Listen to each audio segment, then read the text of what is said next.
신문기사에서는 연일 아파트 가격이 내리고 있다고 합니다. 유튜브에서는 하락론자들이 집값은 왜 내려야 하고 언제 내리고 얼마나 내리는지에 대해서 연일 이야기를 쏟아붓고 있습니다. 2024년 아파트 가격은 정말로 내리고 있는 것일까요? 망고쌤이 이 영상을 통해서 시원하게 알려드리도록 하겠습니다. 지금 시작합니다. 아파트는 망고쌤. 신문이나 언론에서는 계속 아파트 가격이 내린다고 이야기를 하고 있는데, 제가 계속 말씀을 드리지만 한국부동산원이나 KB 걸 많이 보는데, 한국부동산원이나 KB의 지수는 실제로 우리가 체감하는 거랑 많이 다르다 그랬어요. 보통 한 달에서 많게는 세 달까지 느리다 그랬단 말이죠. 신문이나 언론에서 이야기하는 주택 가격이 내리고 있다, 이런 이야기는 두 달이나 세 달 전의 이야기일 수 있다는 거예요. 특히 거래량이 없으면 더 이렇게 늘어지는 것 같아요. 지금으로부터 두 달 전이면 11월이나 12월 분위기를 말해주는 거다, 이런 겁니다. 그래서 우리는 실거래 가격 지수를 봐야 된다라고 했어요. 실거래 가격 지수가 우리가 실제로 체감하는 거랑 비슷하게 흐르기 때문에 그렇다. 그런데 실거래 가격 지수는 보통 한 달 반이나 두 달 늦게 나온다는 거죠. 그러니까 신문에서는 거기를 인용을 하지를 않는 거예요. 한 달 반 전의 내용을 오늘 신문에 올리면 사람들이 관심이 없겠죠. 그래서 방금 말씀드린 것처럼 한국감정원이나 KB는 과거 이야기를 하고 있는데, 언론에서는 이제 공식 통계다 이래가지고 바로바로 주간으로 나오니까 글쓰기가 얼마나 좋아. 그래서 지금 내리는 거다라고 하지만 실제 우리 피부에 와닿는 거랑 다르기 때문에, 그러면 실거래 가격 지수를 보자니 한 달 반 느린 거가 나오고 KB를 보자니 두세 달 느린 게 나온다. 그럼 어떻게 해야 되냐? 그래서 최근에 나온 실거래 가격을 가지고 망고쌤이 만든 게 있죠. 그게 뭐냐 하면, 지난 거래 대비 상승 거래가 일어났냐, 하락 거래가 일어났냐, 상승 거래가 일어났으면 지난 가격 대비 올랐냐, 내렸냐, 이런 이야기인 거죠. 자, 그래서 한번 볼게요. 자, 요거는 이제 한국감정원의 실거래 가격 지수인데 서울 기준으로 본 거예요. 서울 기준으로. 여기가 이제 8월, 그렇죠? 9월부터 조금씩 내리기 시작하죠. 9월도 이제 추석 기준으로 전후가 달라요. 이제 10월부터 내리기 시작해서 11월 지나고 12월부터는 거의 안 내리고 있죠. 그 다음에 이제 이게 어떻게 됐느냐, 이런 거지. 지금이 2월 말인데 아직도 1월 거도 안 나오고 2월 거도 안 나왔다는 거죠. 그죠? 그러면 이 공백을 어떻게 채울 거냐. 그래서 망고쌤이 리얼망고에다가 뭐를 하나 만들었죠. 바로 요거다라는 거예요. 바로 요거다. 자, 보세요. 자, 빨간 선 있고 남색 선이 있어요. 자, 여기 보시면 이 100%가 뭘 의미하는 거냐 하면, 지난 거래 대비 똑같이 오르지도 않고 내리지도 않으면 100%를 의미하는 거고, 여기 빨간 선은 뭐냐 하면 3개월 내 거래 대비고, 이 남색이 바로 최근 1개월 안에 있었던 거래 대비 올랐냐 내렸냐를 보여주는 거라 그랬어요. 그죠? 자세히 보시면 여기가 12월이고 1월이고 2월이라는 거예요.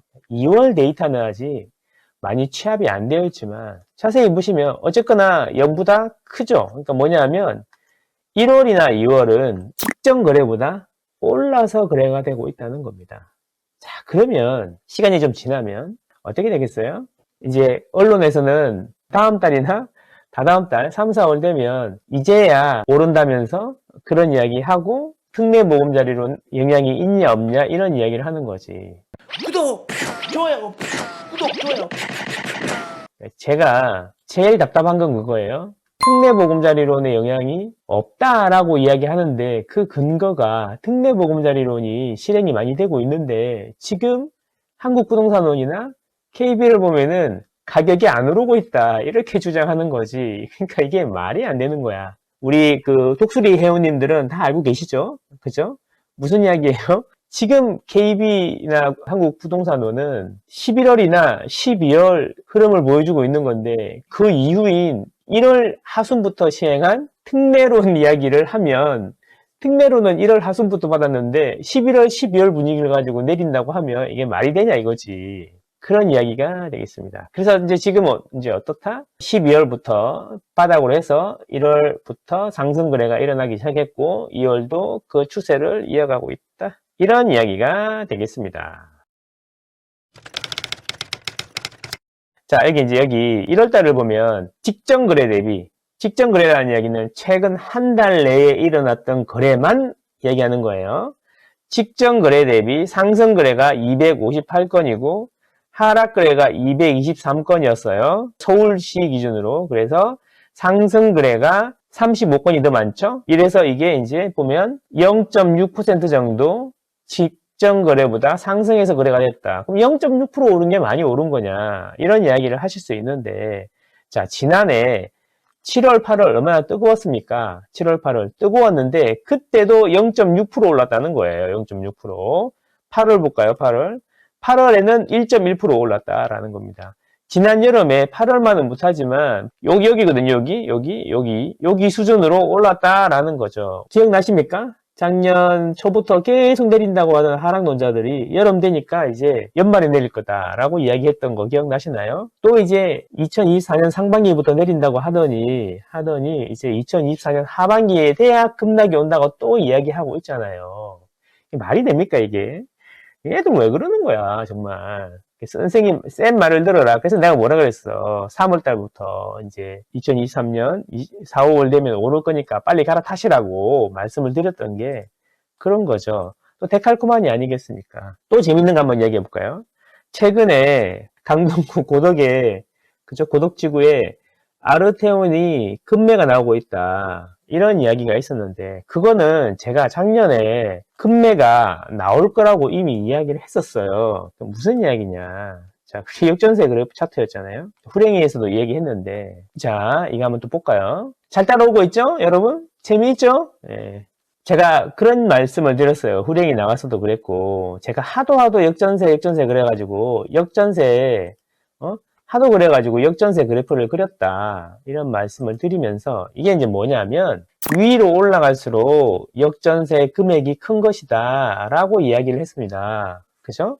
후랭이에서도 얘기했고 제 방송에서도 말씀을 드렸는데 그래서 역전세는 2024년 가을까지는 계속 이어질 거다.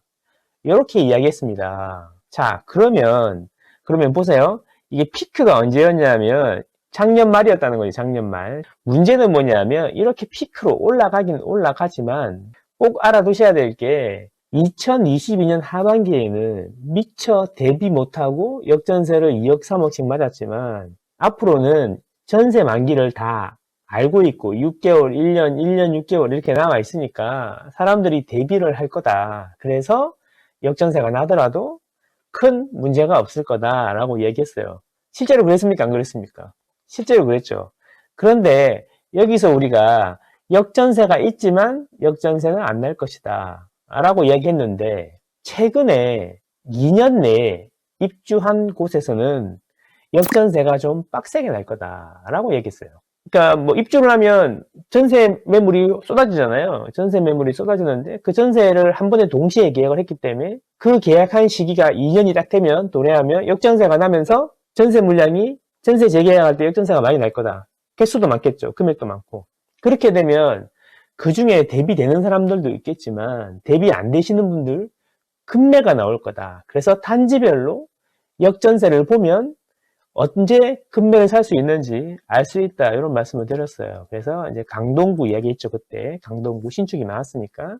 자, 한번 볼게요. 아르테온 한번 보겠습니다. 아르테온을 보시면 보시죠. 여기 피크가 2월이 피크라는 거예요. 2월이 피크. 그리고 1월하고 3월도 많고 12월도 많고 2월을 기준으로 해서 양쪽으로 이렇게 2, 3개월 넓게 퍼져 있다 그랬잖아요. 그러면 제가 뭐라 그랬습니까? 그러면 1월에 갑자기 내놓는 게 아니라 최소한 2, 3개월 전부터 내놓을 거니까 열심히 11월, 12월이 돼서 강동구 아르테온 근처에 명함을 뿌려놓으면 여러분이 급매를 잡을 수 있을 거다. 그런 말씀 드렸고 최근에 이제 아르테온에서 급매가 나와가지고 다른 데는 다 이제 반등을 하는데 아르테온은 가격이 반등을 못하고 있다. 그런 이야기를 했다는 거예요. 그죠? 자, 그런데 제가 아르테온만 이야기한 게 아닙니다. 그라시움도 얘기했죠. 그라시움은 이제 언제가 피크였냐면 그라시움은 10월달이 피크였다는 거예요. 10월달, 11월달이 피크였고 그래서 여름 정도에 열심히 돌아다녀야 된다 이런 말씀을 드렸는데 지나갔죠. 지나갔어. 이 지나갔으니까 이제 급하게 팔 사람들이 없잖아요. 자, 이런 것이었습니다. 자, 그래서 역전세는 오히려 위기이자 기회다. 이런 말씀드렸었습니다. 아파트는 망고쌤. 그래서 계속 말씀드리는 게 데칼코마니 같지 않습니까? 2023년 또 2022년 12월이 바닥이고 1월 달부터 올라가가지고 여름 내내 좋았고 2024년도 똑같이 12월이 바닥이었고 1월, 2월 분위기 좀 좋은데 똑같이 1월 말에 특례론이 나왔고 물론 지난 특례론보다 조금 대상도였고 그렇지만 지난 1년 전보다는 대출금리가 많이 내려왔거든요. 그게 핵심이죠. 그래서 똑같이 데칼코마니 같지 않냐. 그래서 저의 전망은 바뀌지 않았습니다. 누구처럼 최소한 늦어도 1, 2월 달에 금매 온다 했다가 올해 하반기에는 40% 이상 빠질 수 있다고 생각한다. 이렇게 말하지 않잖아요. 무슨 말인지 아시겠죠? 올해 저의 전망은 이미 말씀을 많이 드렸지만 그 상반기에는 보합이고 하반기로 갈수록 강보합으로 바뀔 수 있다. 그런 말씀 드립니다.